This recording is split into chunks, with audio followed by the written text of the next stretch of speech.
जितेंद्र सिंह जी,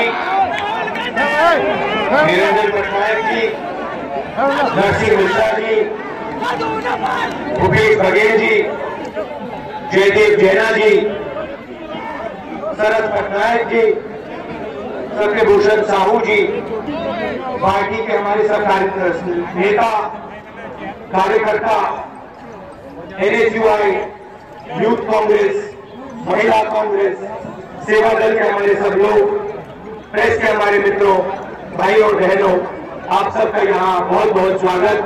आप दूर दूर से आए, मेरी बात सुनने आए, इसके लिए आपको बहुत बहुत धन्यवाद।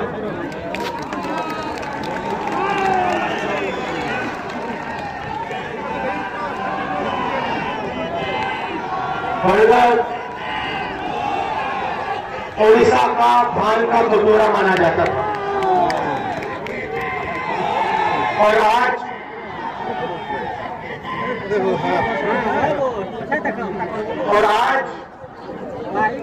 यहाँ के किसान हर रोज आत्महत्या करते हैं।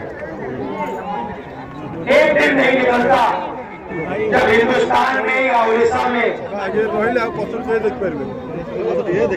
कोई परिवार किसान आत्महत्या के कारण नष्ट नहीं होता। हर रोज देश में किसान आत्महत्या कर रहे हैं। नवीन पटनायक जी ने वायदा किया था कि वो कोल्ड स्टोरेज, पूरे उड़ीसा में कोल्ड स्टोरेज का जाल बिछा देंगे। उन्होंने आपको पानी देने का वायदा किया, सिंचाई का वायदा किया। हर भाषण में नरेंद्र मोदी किसानों की बात करते हैं, किसानों को सही दाम देने की बात करते हैं। एक भाषण नहीं निकलता जहां नरेंद्र मोदी किसान के बारे में नहीं बोलते। और पिछले 5 साल में नरेंद्र मोदी जी ने हिंदुस्तान के सबसे अमीर 15-20 लोगों का 3.5 लाख करोड़ रुपए माफ किया।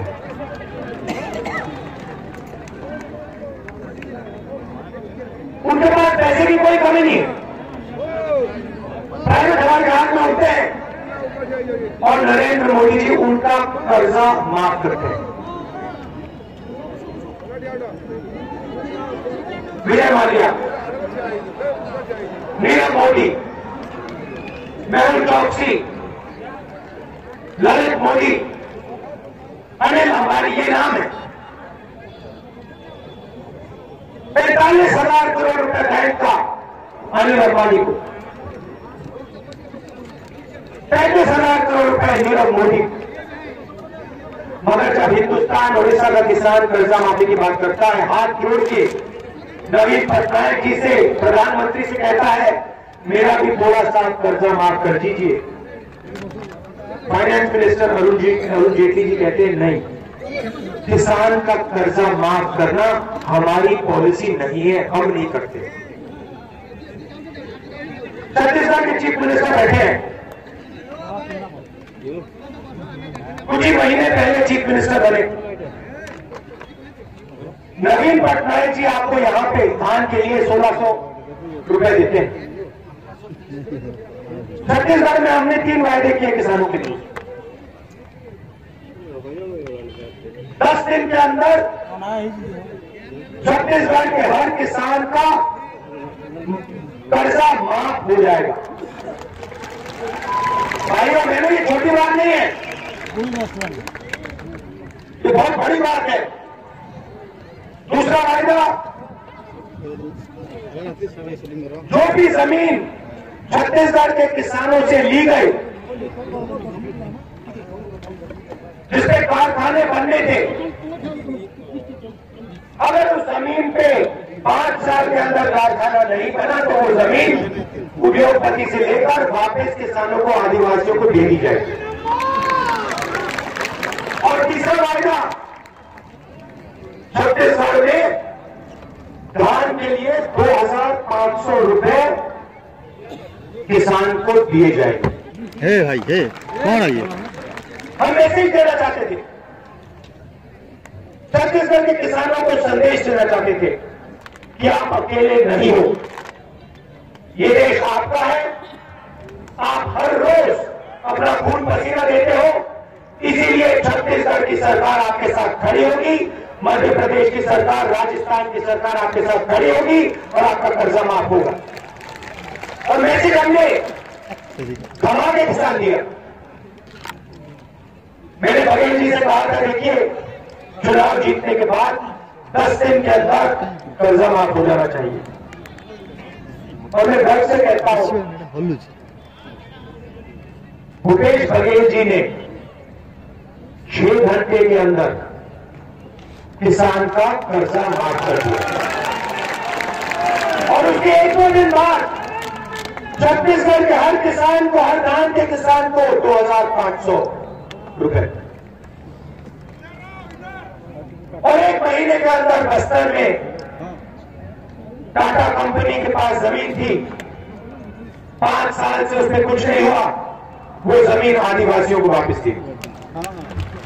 ऐतिहासिक निर्णय पहली बार हिंदुस्तान में कानून के मुताबिक जमीन अधिग्रहण बिल कानून हम लाए थे, उसमें साफ लिखा है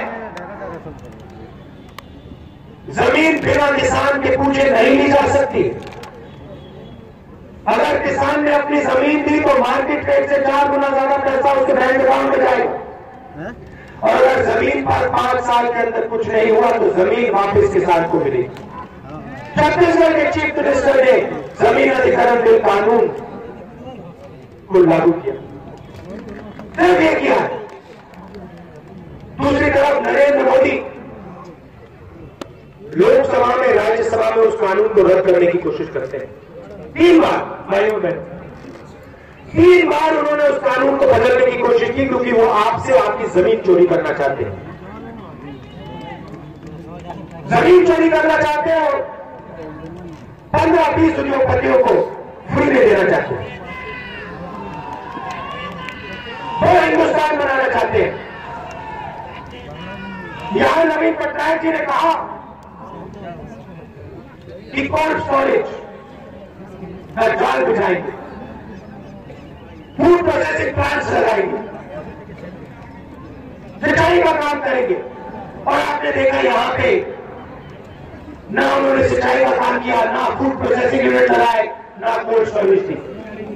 अब चलिए छत्तीसगढ़ चलिए, 2-3 महीने हुए हैं, हमने वायदा किया था कि किसान के खेत के पास हम फूड प्रोसेसिंग प्लांट्स का स्टोरेज का जाल बिछा देंगे। छत्तीसगढ़ में काम शुरू हो गया है, फूड प्रोसेसिंग प्लांट्स का उद्घाटन शुरू हो गया है। मैंने खुद वहां पे जाके फूड प्रोसेसिंग प्लांट का उद्घाटन किया। ये फर्क है भाइयों बहनों, हम बात करते हैं तो उसको करके दिखाते हैं। और वही बात मैं आपसे कहना चाह रहा हूं, जो हमने छत्तीसगढ़ में किया वो हम ओडिशा में भी आपके लिए करना चाहते हैं।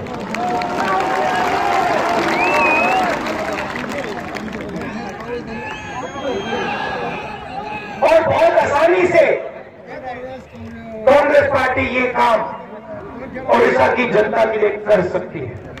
मैं आपको यहां आकर झूठ नहीं बोलूंगा। हर बैंक अकाउंट में 15 लाख डालने वाली बात जो नरेंद्र मोदी ने की, 2 करोड़ युवाओं को रोजगार देने की बात, किसानों की मदद करने की बात, मैं यहां आके झूठ नहीं बोलने वाला हूं। आप मेरे भाषण देख लीजिए, एक भाषण में मैंने ऐसी बात करी हो तो मुझे बताना। आपको एक भाषण नहीं मिलेगा जहां मैंने झूठे वायदे किए हो। मैंने बोला किसान का कर्जा माफ होगा, 3 प्रदेशों में किसान का कर्जा माफ कर दिया, पंजाब में, कर्नाटक में भी उससे पहले हमने कर्जा माफ किया। तो हमने बोला है छत्तीसगढ़ मध्य प्रदेश की जनता से कि हम किसान के खेत को हिंदुस्तान के बड़े शहरों से जोड़ देंगे, फूड प्रोसेसिंग यूनिट लगाएंगे, कोल्ड चेन लगाएंगे, स्टोरेज कोल्ड स्टोरेज के कारखाने लगाएंगे और हम ये काम मध्य प्रदेश, छत्तीसगढ़, राजस्थान में करके दिखा देंगे।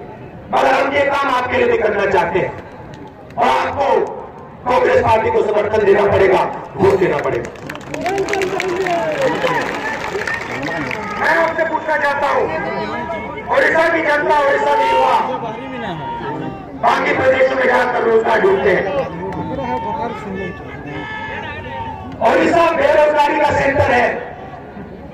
नवीन पटनायक जी ने आपके लिए पिछले सालों में भैया शांत हो जाए, शांत हो जाए। नवीन पटनायक ने ओडिशा के बेरोजगार युवाओं के लिए पिछले सालों में क्या किया? यहां किसी को नरेंद्र मोदी ने, नवीन पटनायक ने रोजगार दिया है? कोई एक व्यक्ति है यहां पे जो हाथ उठा के कह सकता है हाँ मुझे नवीन पटनायक ने या नरेंद्र मोदी ने रोजगार दिया? आपको एक व्यक्ति नहीं मिलेगा। मगर मोदी जी ने 10,000 करोड़ रुपए मालिया को दिए, 30,000 करोड़ रुपए अनिल अंबानी को दिए। दुनिया का सबसे बड़ा डिफेंस का कॉन्ट्रैक्ट, राफेल हवाई जहाज का कॉन्ट्रैक्ट भ्रष्टाचार करके नरेंद्र मोदी ने पूरा का पूरा अनिल अंबानी को पकड़ा दिया। 30,000 करोड़ रुपए उसकी जेब में डाले। डिफेंस मिनिस्ट्री के लोगों ने साफ कहा कि नरेंद्र मोदी ने पैरेलल नेगोशिएशन किया। राफेल मामले में चोरी की 526 करोड़ रुपए का हवाई जहाज को 1600 करोड़ रुपए में खरीदा। कहते हैं मैं चौकीदार बनना चाहता हूं और चौकीदार सच्चाई है कि हिंदुस्तान के जो चौकीदार हैं उन्होंने अनिल अंबानी को 30,000 करोड़ रुपए का फ्री गिफ्ट दिया। चौकीदार तो हमारी सरकार का लक्ष्य गरीबों की मदद करने का है।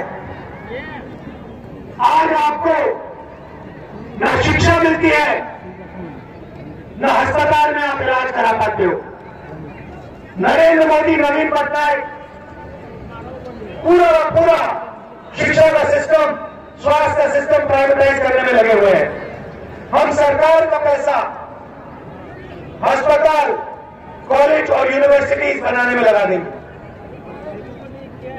नेशनल लेवल पे हमने कहा है कि जिस प्रकार से हमने राजस्थान में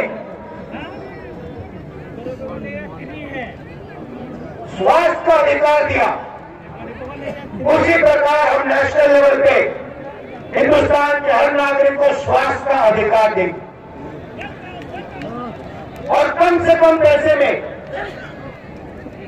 आप अस्पतालों में अपना इलाज करा पाओगे और आपके बच्चों को आप कॉलेज और यूनिवर्सिटी में कम से कम पैसे देकर भेज पाओगे। आज अगर आप बच्चों को यूनिवर्सिटी में, कॉलेज में भेजना चाहते हो, इंजीनियर या डॉक्टर बनाना चाहते हो, तो आपको लाखों रुपए देने पड़ते हैं। 2019 के बाद आपको लाखों रुपए नहीं देने पड़ेंगे। कम से कम पैसे में आप अपना इलाज करा पाओगे, कम से कम पैसे में आप अपने बच्चों को शिक्षा दिला पाओगे। ओडिशा को चुने हुए अफसर चलाते हैं। ओडिशा में जनता की आवाज नहीं सुनाई देती। 5 अफसर नवीन पटनायक जी के लिए ओडिशा को चलाते हैं और नवीन पटनायक को प्रधानमंत्री रिमोट कंट्रोल के थ्रू चलाते हैं। तो जो आपकी आवाज है, आदिवासियों की आवाज, किसानों की आवाज, महिलाओं, माताओं, बहनों की आवाज, वो सरकार तक नहीं पहुंचती। हम आपकी सरकार चलाएंगे। सरकार में किसानों की आवाज, मजदूरों की आवाज, छोटे दुकानदारों की आवाज सुनाएंगे। नरेंद्र मोदी ने जीएसटी लागू किया, गब्बर सिंह टैक्स, छोटे दुकानदारों को बेरोजगार किया, स्मॉल और मीडियम इंडस्ट्री वालों को नष्ट किया। जैसे ही हमारी सरकार आएगी, गब्बर सिंह टैक्स को हम सच्ची जीएसटी में बदल देंगे। एक टैक्स होगा, कम से कम टैक्स होगा और साधारण टैक्स होगा।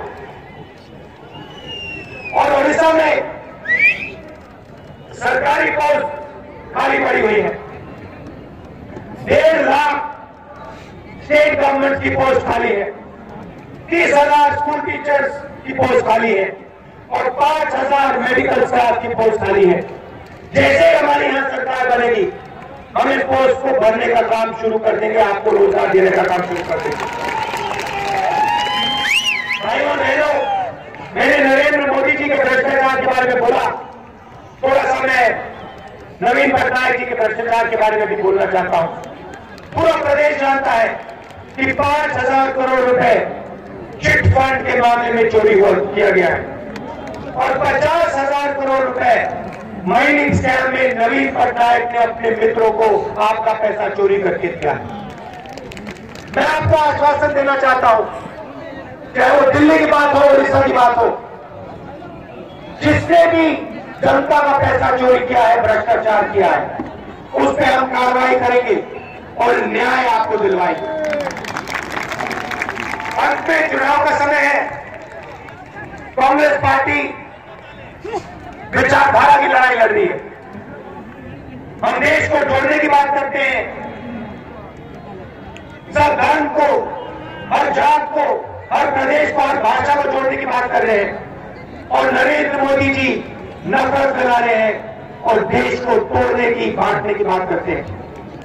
चुनाव में आप कांग्रेस पार्टी को समर्थन दीजिए। कांग्रेस पार्टी ही उड़ीसा को और देश को प्रगति के पथ पे ले जा सकती है। आप दूर दूर से आए, इसके लिए आप सबको बहुत बहुत धन्यवाद। नमस्कार, जय हिंद। ଯେଉଁମାନେ ଦଳ ମତ ଉର୍ଦ୍ଧ୍ୱରେ ଏ ଜାତି ସନ୍ତାନ, ଏ ଜାତିର ଗର୍ବ, ଆମର ସ୍ୱାଧୀନତାର ପ୍ରତି